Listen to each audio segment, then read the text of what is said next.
Let's go back to that top story and the 95 Libyan nationals who were arrested at that alleged military training camp just outside White River. We know they're also appearing in court today. Let's bring in a crime and violence expert from the Tshwane University of Technology, and this is Professor Jacob Mofokeng, who joins me now. Prof, good morning, and thank you very much for being with us. More and more details emerging about the arrest and why they were here and what they were being trained for. There's a lot of talk, as you can imagine, in the security community as well. And I'd love your thoughts, just straight out of the gate, as to what you make of what you're hearing in terms of these arrests. Morning, man, and as well as Newzroom Afrika viewers. Indeed, the emerging, news are that it really provides with a very confusing and conflicting views from, those that are arrested as well as those that, seem to have sent them to decide. As it has emerged, and it's a public knowledge that they came here to, in a form of, to undergo studies, maybe at one of the institutions here in South Africa, but they end up there in the camp being trained. And some of, the developments were that, they are here because of rehabilitation. But the Libyan government of national unity is perplexed by these particular developments and wants to know actually who sent them here and for what purpose. And if then they are receiving a military training, then what is it that they're going to use when they return back to their country, considering, the delicate climate, in that part of the continent. So, but what we can take comfort is that the crime intelligence says that they have been monitoring, that particular, activities in that particular camp. So remember, it has been a concern in South Africa to say that are we having a crime intelligence that is able to observe, the movements of people in and outside of the country. It has been, what the international agencies were always indicating that they would deciding operating in South Africa to be able to, activate terrorist activities outside that of South Africa. So we don't know currently. We are just waiting for the interpreter to arrive today when they will be appearing the second time in a court to understand exactly what was the reason for them to be offered that kind of training, and for how long, and what is it that they are going to do when they return back to their country. And there is some speculation, and again, we've seen some discourse on this in the community about which, militias they might be, or military contingents they might be a part of inside Libya. One is the Libyan Khalifa Haftar's Tariq bin Zayed brigade, and we know that there is some political contestation inside Libya. They also have their own version of their GNU, but there is this, there is this intermediate fighting between different groups. And I don't know, if you can share some light on your thoughts on, some of the potential scenarios that are playing itself out in Libya politically that typically would lead for training outside of South Africa. And we may not be speaking specifically about these 95, but in general, some of the internal issues inside Libya that lead to people being trained outside the country. For any country that is, especially in the continent where there is a contestation on a particular domain, one will have to surround, with someone with advanced training in the military combatment and as well as, intelligence. So it could be that someone funded these particular individuals for an advanced training. We don't know whether the center where this training is offered could have probably, market itself as, that one that is providing with a, state-of-the-art, training that will be able to offer, whatever that is needed in Libya. So, and then also, if then they are away from, praying eyes, then it could be that they are in a very advantageous position to be able to empower those that when they return, whether they are going to be a close protective of, politicians in that particular, part of the country or not. But it is about playing, mind games now, and we can only know later, who actually could have then activated this particular process. Then remember, if someone, establish, a particular franchise in terms of offering advanced protection and with a very, good training. So that particular person can invest in this kind of training whereby, when these particular individuals are back, then they can offer services to their clients. So for now, it is a situation that we cannot really know for sure. What is the purpose? Was it for commercial security? And then if it is for commercial security, the type of training that they are having here, is it equivalent that actually they are supposed to offer that kind, of the country? But if it is a military, then it means that, it was really purpose for a different assignment. And, if you read different reports, and there's one report from the Lofelder, who cites a former colonel in the former SADF, and this is during apartheid, who says, if you look at the configurations of some of the photos that were taken, or some of the audio visual, some of the visuals coming out of this particular camp, that the building designs conform with operations such as building penetration, the trenches and so on, really conform to a layout that you would typically use in a conventional warfare training camp and not conventional security training.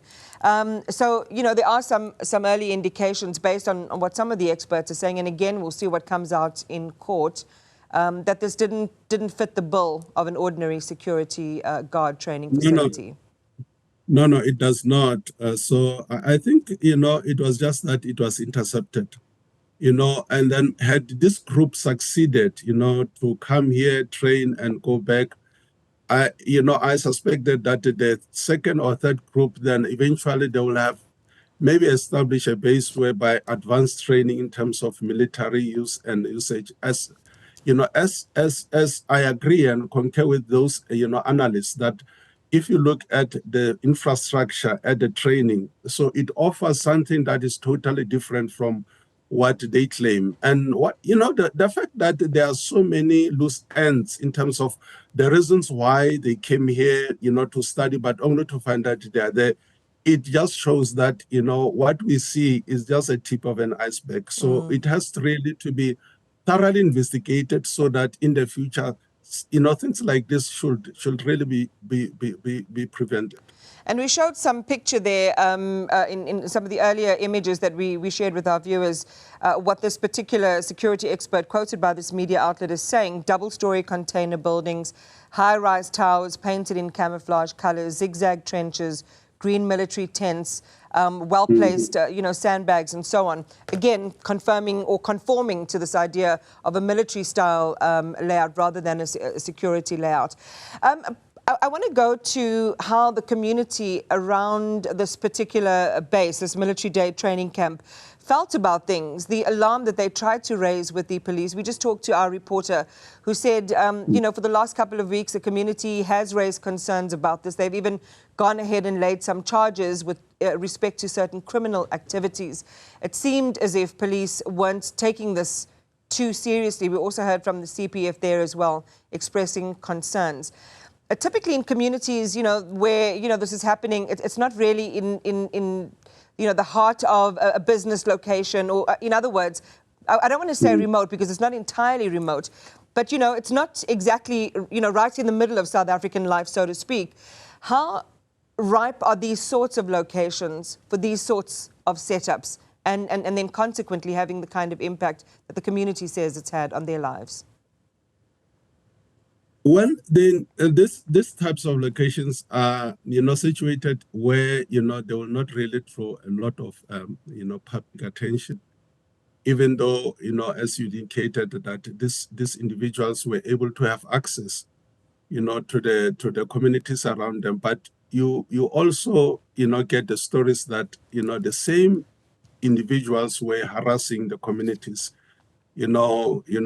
Cases of, if you look at military, whether it's South African Defence Force, going out there within the communities, stories of abuse, of rape, and all those kinds. And this is what we also observed with these individuals in that particular. And it is disheartening, for the law enforcement agencies, including the South African Police Service, not to have taken a proactive action, to be able to address, these incidences early enough when they emerge. So it is something that, we need to be able to, as well as, the regulating bodies such as CIRA, that whenever they have provided a green light to certain, sites, we need inspectors. We need now and then, ad hoc visits to these centers to be able to check,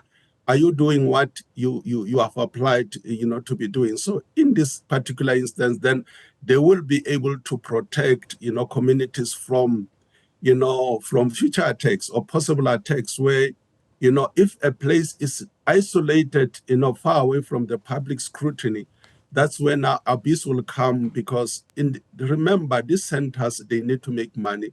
And then they might have, market their training, as well as the competencies that they can offer to those that are in need. And then, because of the need, they might also allow and open doors for people that are not supposed to be in that training centers. So it talks about the synergy within, that regulatory bodies as well as the centers, that whenever they apply to offer particular services, then they that oversight over the activities, so that, together with the South African Police Service, they need to be protected. There's no doubt there certainly needs to be a lot more energy and diligence when it comes to managing where ultimately people who are coming from outside are going to receive training. Prof, we've talked about it in the context of Libya, what's been happening there, and we make, of course, a lot of assumptions in what their purpose in South Africa was. But what do you believe, if not in this case, but in cases like this, the risk domestically to South Africa is, from a security perspective? Look, the risk has been, when FBI, makes certain allegations that there are sects or certain, individuals operating in South Africa, it calls for a call for concern to say that, are we truly safe? Crime intelligence, security agency, is it really doing enough? Look at the amount of budget that they requested from Portfolio Committee.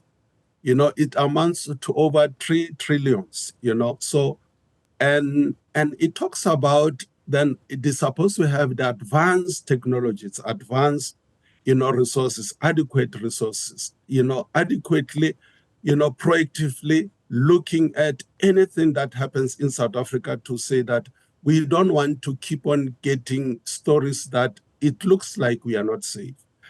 It talks about whether our safe houses, are they truly safe? Are the informants in South Africa, are they truly utilized in the manner in which they are supposed to be utilized? Do we have adequate intelligence ahead of time? The reason why the president took the intelligence in his, to his office is probably to make them to lift up their socks, so that, these lapses of securities should be the thing of the past. But we keep on, getting the stories that it looks like they are working, but they are not really, up for the game. So we want to give them the credit, the benefit of the doubt, that we want to believe in them. We want to feel safe. We want to know that those that are employed and trained to do security in South Africa, then South Africans and whoever is in South Africa is safe. So this, then, it is about what the presidency, as well as those that are advising the president, to be able to really to bring reforms. Remember, from 2018, Parliament has been dealing with the reformation and restructuring of the crime intelligence. So we want now to see them really doing the work that they are supposed to be doing in South Africa.